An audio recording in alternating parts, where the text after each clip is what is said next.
Bonjour à vous, ici Séverine. Et bien finalement sur cette vidéo, ce n'était pas prévu, je vais faire un petit cours en naturopathie parce que je dois être la seule naturopathe en France à avoir fait une crise d'acide, une crise de goutte, voilà. Alors du coup, je pense que ça va arriver à d'autres pendant ces vacances, donc on va en parler ensemble, voilà. Alors je suis un petit peu en contre-jour, hein, mais c'était pour que vous profitiez de la vue, donc voilà.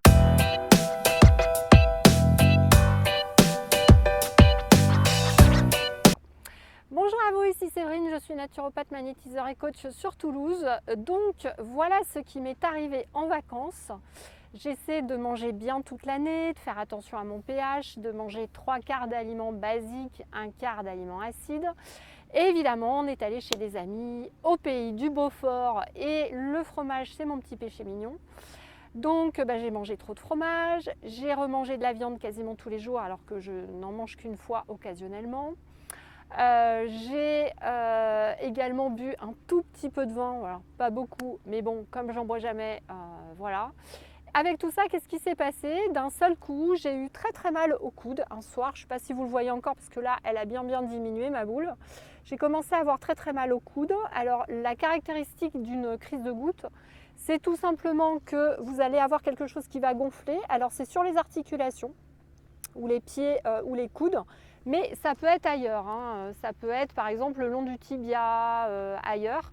Ça va être des boules qui vont se former, c'est tout mou quand vous touchez dessus. Par contre c'est caractéristique parce que c'est bouillant. C'est vraiment, c'est très très très très chaud. Il y a une très très grosse inflammation qui se forme.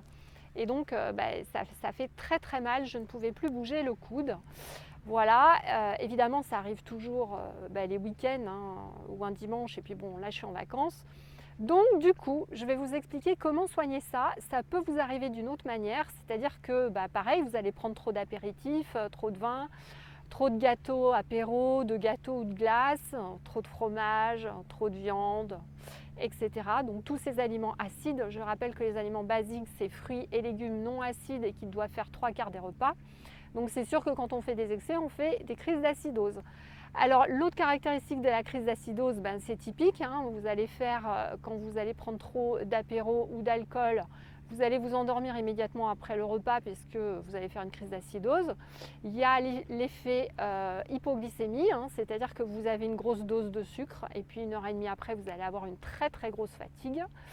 Il y a aussi le fait d'avoir d'un seul coup des courbatures partout, ça c'est typique de la crise d'acide.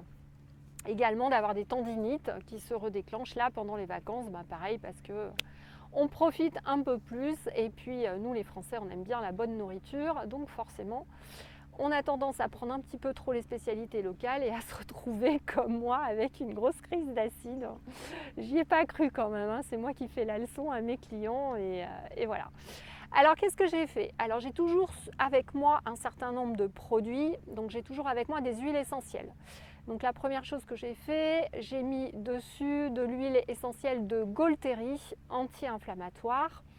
Voilà, et j'ai toujours également de la pâte d'argile avec moi, avec du film alimentaire. Donc j'ai mis une grosse pâte d'argile dessus, j'ai filmé et je le laisse poser toute la nuit. Ça permet vraiment de faire circuler l'acide. Bon, moi j'ai l'appareil Diaven aussi que j'ai emmené heureusement avec moi en vacances, donc qui m'a permis aussi de drainer tout le liquide que j'avais dans le coude. Ensuite, au niveau de ce que vous pouvez prendre, donc moi j'ai pris un mélange. J'ai pris un mélange de boswellia, de curcuma, de poivre, enfin un mélange de plantes en fait anti-inflammatoires. J'ai toujours avec moi aussi de l'ail noir fermenté. Donc je prends une gousse d'ail noir fermenté tous les jours, ça permet vraiment de bien drainer et de désinfecter. Et puis comme j'étais à la montagne, il y a quelque chose qui draine très très bien en fait la goutte, c'est les feuilles de frêne et les feuilles d'ortie. Donc il suffit d'aller en cueillir du frais. J'ai fait une bonne décoction, vraiment j'ai bien laissé macérer.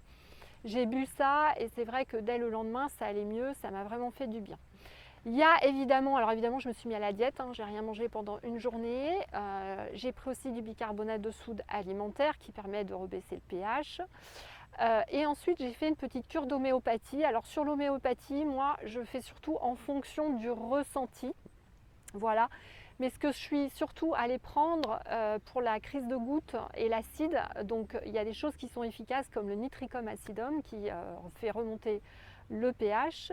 Là, pour l'inflammation, j'ai pris aussi du belladonna. Voilà, j'ai pris de l'apis mellifica parce que l'apis, c'est à chaque fois que vous avez des brûlures, hein, des fortes douleurs, dès que ça chauffe, en fait, ça va passer les brûlures. C'est bon aussi pour les piqûres, toutes les choses comme ça. Et surtout, ce qui est recommandé en crise de goutte, c'est bon, l'ortie comme je vous le disais, mais la colchique des prés. Donc il y a le colchicum en homéopathie que vous pouvez prendre en granules, qui est aussi très efficace.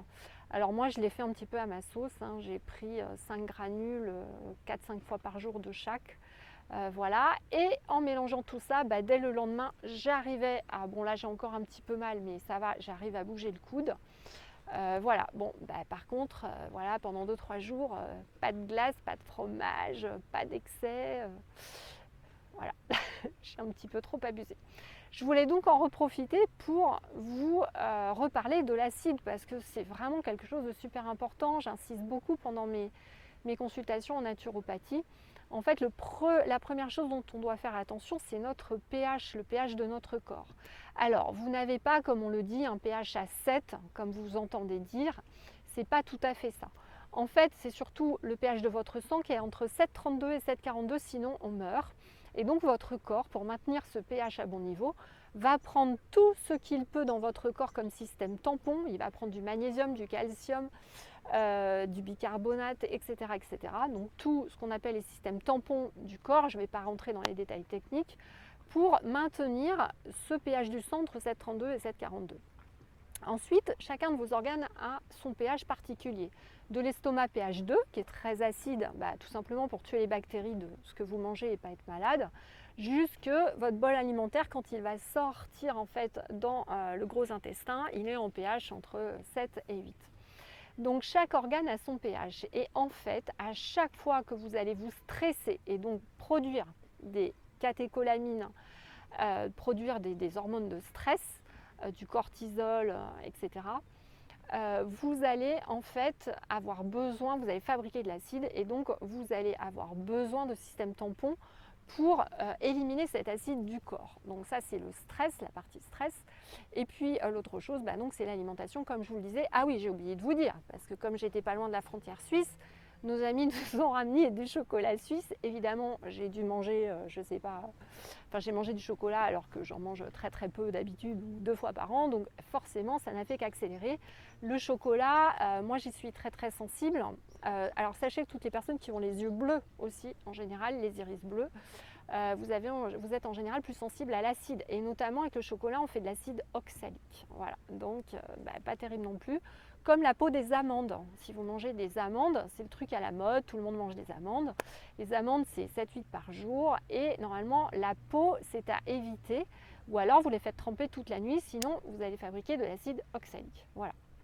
Donc je reviens à l'alimentation. Donc à chaque fois que vous allez manger en fait trop d'aliments acides, vous allez acidifier votre corps. Et donc votre corps, il n'a pas le choix. Il est obligé d'aller chercher des systèmes tampons pour éliminer cet acide.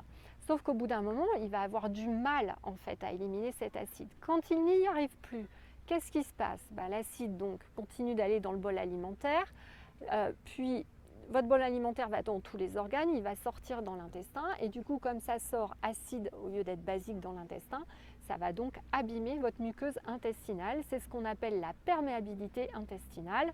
Et quand on est en perméabilité la muqueuse est il y a carrément des trous dedans. C'est ce qu'on appelle la maladie de Crohn. Voilà. Donc c'est pour ça que le pH est super important. C'est quelque chose dont personne ne parle. En prévention santé en France, vous n'avez rien. Il n'y a que les naturopathes qui sont formés dessus. C'est la première chose qu'on soigne en Allemagne ou en Suisse. C'est la première chose sur lesquelles nous on est formés, les naturopathes Heilpraktiker, donc avec le diplôme allemand qui est reconnu en Allemagne. Donc c'est vraiment très important. C'est ce qui va conduire derrière, une fois que votre corps ne peut plus éliminer cet acide et que donc ça va arriver dans l'intestin, abîmer votre intestin, bien évidemment votre intestin va devenir perméable et du coup cet acide va passer à travers l'intestin. Dans ce cas-là, il peut passer dans le sang et il peut provoquer des acidoses sanguines, mais c'est un peu plus rare, on va dire. Encore que donc sur une crise de goutte, c'est un petit peu le cas, voilà, souvent. Mais bon, on ne va pas faire de généralité parce que c'est vrai que les crises de goutte, c'est très spécifique, pardon, et il y a vraiment plusieurs sortes de crises. D'ailleurs, c'est quelque chose sur lequel, en général, en médecine, je trouve, ils sont pas formés en totalité sur toutes les crises de goutte, puisque souvent, moi, il m'arrive d'avoir des clients qui en font, mais on leur dit que c'en est pas, et en fait, c'en est, parce que quand on fait le traitement, ça marche, quoi. Voilà. Donc, pour vous dire que cet acide, il va s'éliminer donc dans les tendons. Donc ça, c'est un autre émonctoire de dérivation. Si le corps ne sait pas quoi en faire, il va le mettre dans les tendons, dans les articulations. Vous allez avoir d'un seul coup une tendinite, etc. Ça peut aller jusqu'à l'arthrose. Sachez que c'est une des causes de l'arthrose. C'est un des moyens de soigner l'arthrose et de le stopper. C'est bien évidemment de manger mieux basique et de faire attention à son pH. L'autre émonctoire de dérivation, c'est toute la sphère ORL. Donc vous allez avoir mal à la gorge, vous allez déclencher des rhinites allergiques, des sinusites chroniques, etc. Donc des otites, voilà, des angines, des petites bronchiolites. Ça, c'est l'autre dérivation. Et la troisième dérivation, c'est votre peau. Tout simplement sur la peau, vous allez avoir des grattages, des boutons, du psoriasis, de l'eczéma. Voilà. Donc l'acide, c'est super important. Donc voilà, je voulais vous refaire une petite vidéo là-dessus, vu que ça m'est arrivé. Peut-être que ça va vous arriver pendant les vacances, peut-être que ça vous évitera d'aller chercher, de trouver quelqu'un pour avoir un traitement. Donc vous pouvez déjà prendre tout ce que je vous ai dit, ça va vraiment être efficace et vous aider. Et évidemment, boire beaucoup d'eau, puisque je vous rappelle que c'est 1,5 litre pour 60 kg. Voilà donc pour cette vidéo et ce petit rappel sur tout ce qui est acidose. J'espère que ça pourra vous aider à passer de bonnes vacances. Et puis prenez soin de vous, ne faites pas trop d'excès. Voilà. Je vous fais des gros bisous. Je vous dis à bientôt pour la prochaine vidéo et le soin que je vais capter qui va s'appeler Apprendre à s'aimer, qu'on va capter avec l'énergie de Marie. Et ce n'était pas prévu, mais voilà, c'est un hasard dans mes vacances. Je vais me retrouver à la Sainte-Baume, donc dans le sanctuaire de Marie-Madeleine. Donc ça va être absolument fantastique et on va préparer ce soin ensemble. Je vais vous faire une vidéo de préparation là prochainement. Voilà, je vous dis à bientôt, prenez soin de vous et ne faites pas trop des excès pendant ces vacances. À bientôt.